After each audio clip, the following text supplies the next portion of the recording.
Hello,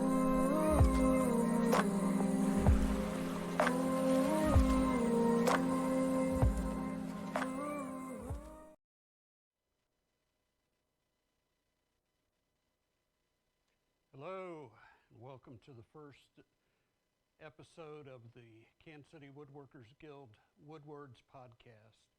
I'm Kevin Thomas. I'll be your host.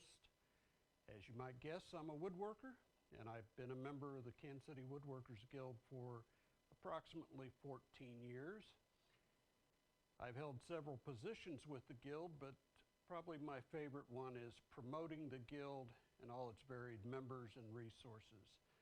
So that's why today we'll be starting at the top with current Guild President Craig Arnold. So Craig, welcome to the show. Thanks, Kevin. Appreciate being here. Let's get right to the start of it. How did you get your start in woodworking? Well, I was kind of fortunate. My grandfather was a woodworker, born in Sicily. His father before him and grandfather before him was woodworkers. In fact, the furniture factory is still in Sicily today. 3 families owned it, and my great-grandfather was tired of the mafia burning them out, so he decided he would come to America to seek his fortune. And he settled in Kansas City. My grandfather was 10. My great-grandfather called for my grandfather and uncle to come over with their mother. They settled here in Kansas City, and he worked for Koch Refrigeration Company his entire career. He would build the bar and the bar back so that Koch Refrigeration could sell refrigeration units in the bars. At home, though, Grandpa did hand tool woodworking, and he would build furniture for people that needed it. Mrs. Koch needed a table built, and so he built that for her, and they lived on Ward Parkway. And so all of her ladies would come over and see this beautiful table, and it just kind of snowballed from there. So my grandfather got an opportunity to build a lot of furniture at home. At home, it was all done with hand tools. We didn't have any power tools. So when I was 5 years old, I started working with him. My first task was learn how to sharpen chisels and plane irons, because my grandfather said nothing happens unless it's sharp. By the time I was 7, I was sharpening panel saws, files, so I knew how to keep them. By the time I went off to college, I'd worked virtually every weekend, or almost every week out of a month, and maybe a couple of nights a week when my mom wanted to get rid of me for a while. But would help Grandpa in his shop. So with no power tools, he was quite amazed when I bought my first Craftsman table saw when I was about 16 years old. He said, "You mean they let the public buy this stuff?" So he was just, he didn't understand how power tools like that could be used by anybody. But I learned a lot from my grandfather. When he passed away, I was at college. My aunt, mom's sister, her brilliance, took all of his wooden hand planes. He had about 200. Had full set of hollows and rounds, lots of different profile planes, and she bagged them up and threw them away, saying that nobody wants this old crap, they want this. And so the iron that she did keep, I still use to get today. I have some Bedrocks and some Stanley Baileys, and I still use them today. They've had their blades replaced, but I was quite heartbroken that she threw all those things. That's a But yeah, so my grandfather, every time I pick up a plane or a chisel that belonged to him, I think I hope I'm doing him justice by what I'm creating when I woodwork. So how did you come to the woodworkers? Well, years ago, a good friend of mine from high school and college, his father was a member of the guild, Jerry Boone. And the older members that remember Jerry, he invited me to the guild, and that's when it met in the basement of the church over in Westport. I remember. Jacob's Well. Yeah, I remember one of the demos. The gentleman was going to demo a technique with a router, and he turned on the vacuum cleaner to clear the dust out, and the lights kind of dimmed in the basement of the church a little bit. When he triggered that router, the lights went out in the church. I remember that. And it was one of the old fuse boxes where you had to unscrew the dead fuse. And so people were back there with little flashlights and lighters trying to see what they were doing, putting the new fuses in. So I went away, went to Washington for about a year and a half and came back, rejoined the guild back when we were still over on 67th Street. Then what, 15 years ago. And rejoin the guild, and then of course 3 months later they tear the shop down. We move up here to where we are involved here. But oh, go ahead. No. I just, I started just as a member, and then became a sponsorship director, and the president of the guild. Your way up the chain. How did you become the guild's finishing guru? Well, not my choice. Years ago, I got bored with woodworking. And I realized the reason I was bored with my woodworking is that it all looked the same. Danish oil can only go so far. And I know that a lot of people find their poison and they stick with it, and that's great. But I wanted things to look different. I wanted to be able to emulate arts and crafts finishes from the years over. And Gary Kepko, who works out at Woodcraft, he recommended a great book by Terry Massachi, Foolproof Wood Finishing, for those who love to build and hate to finish. And boy, did that describe me.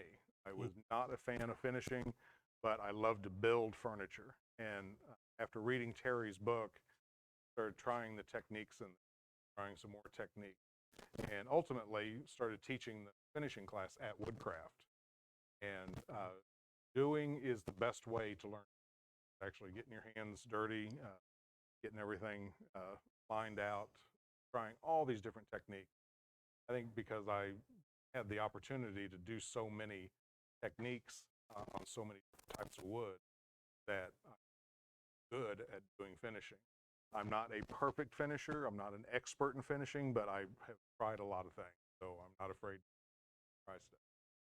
You did a video that's made its rounds on YouTube. Very gorgeous. Yeah, that was a lot of fun. Legacy. We had a lot of fun with that. Eric Gorgeous lives up in Michigan, and Woodcraft store owner near him happens to own the Woodcraft here in Kansas City. And Eric would always go into that store, so owner Matthew, quite good friends with Eric. And when Woodcraft Corporate wanted to do some more videos with Eric involved with them, Matthew volunteered me to do this video with him. And so Eric came to Kansas City. We did probably 2 hours worth of video, which one copy of the whole 2 hours existing out there on YouTube somewhere. But then Woodcraft Corporate decided that so much good information in here, they broke it down into different videos. The one that I get the most response out of from people, got lots of emails, was how to use a foam brush. People love that video, and I get responses probably every week about, this has been over a year now since I've been here. I still get responses, people like, that was the best information. And that's just what I learned from a great article in Fine Woodworking magazine about 3 years ago. So it really worked well. Well, that fits right in with the guild's policy of sharing the technique. Oh yeah, yeah. Eric was great. He actually, after we filmed it at the store, Eric came down here and he was completely blown away. And I gave him a brochure, and he says, "You mean it's only $95 a month to belong here?" I said, "Oh no, it's $95 a year to belong here." And he just could not believe. He sees 5 saw stops sitting here. He sees 16-inch joiner, 20-inch planer, 4 mortising machines, the big sanders, 38-inch wide belt sander. He just like, all this for $95 a year. Yeah. He says, "I'm moving." He was ready to move from Michigan to come down here. Well, you've just covered some of the benefits of being a member, but what else do you see? Well, the biggest thing that when we have new members, and I talk about to somebody potentially becoming a member, our biggest asset is all the other members. At any given time during an open shop, I can turn around and look at all the men and ladies that are working in here, and there's probably 300 or 400 years of wood experience. If I don't know the answer to something, perhaps he does, or perhaps she does. So we can draw that knowledge from so many different bases. Sometimes like, oh, that's maybe outside the realm of the person's ability. Well, this person over here has another idea for doing that. And so we can get 2 or 3 perspectives on how to do one thing.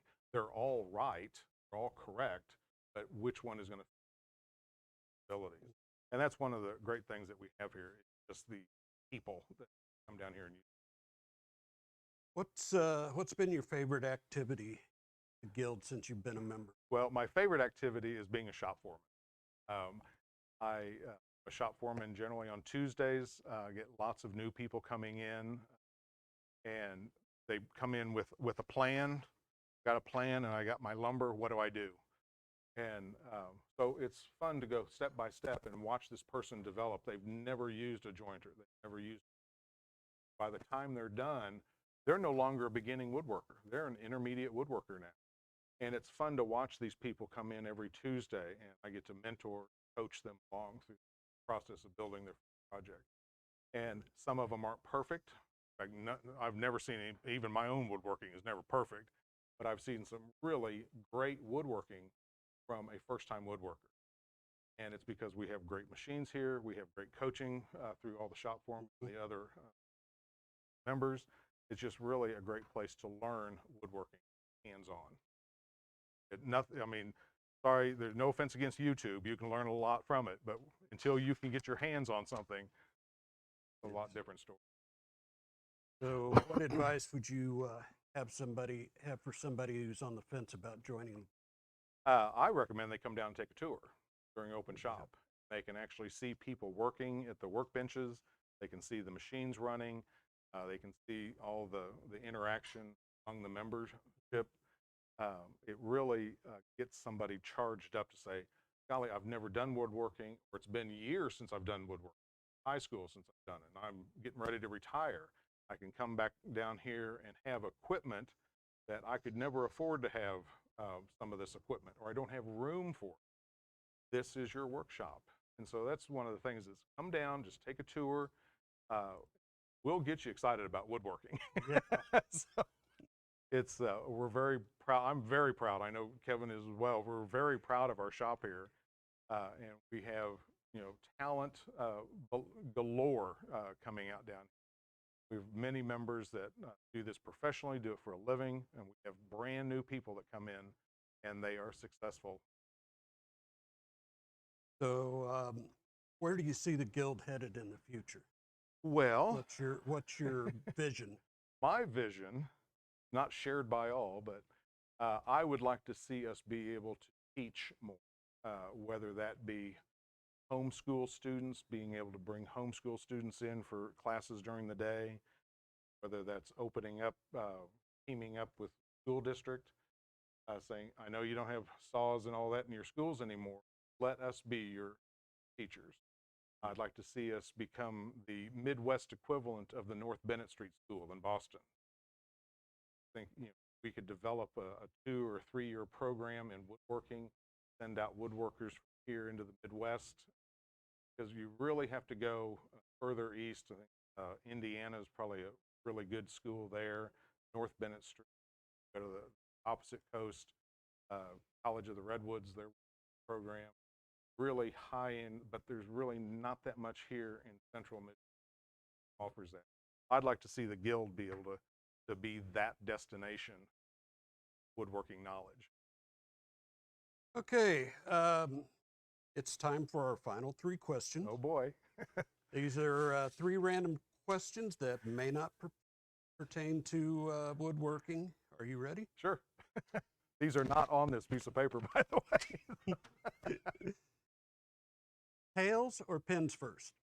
Oh, tails first. Without a doubt. Tails first. Okay. Yeah. Favorite Kansas City barbecue?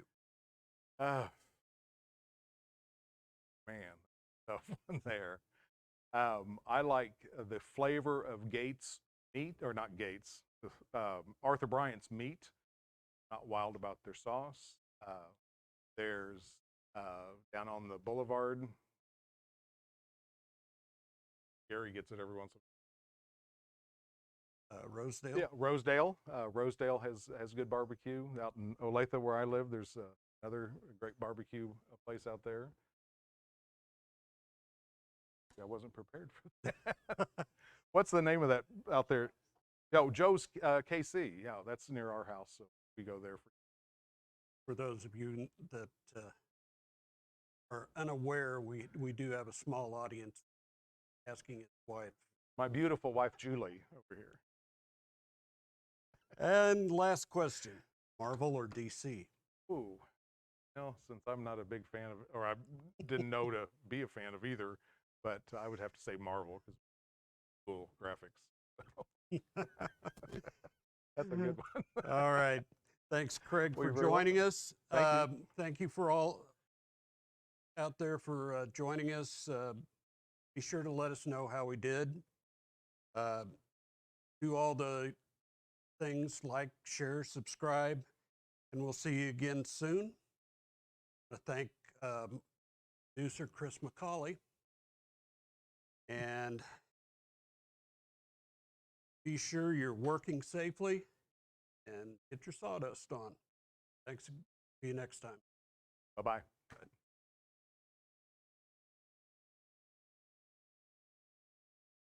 Thank you. All right, make noise.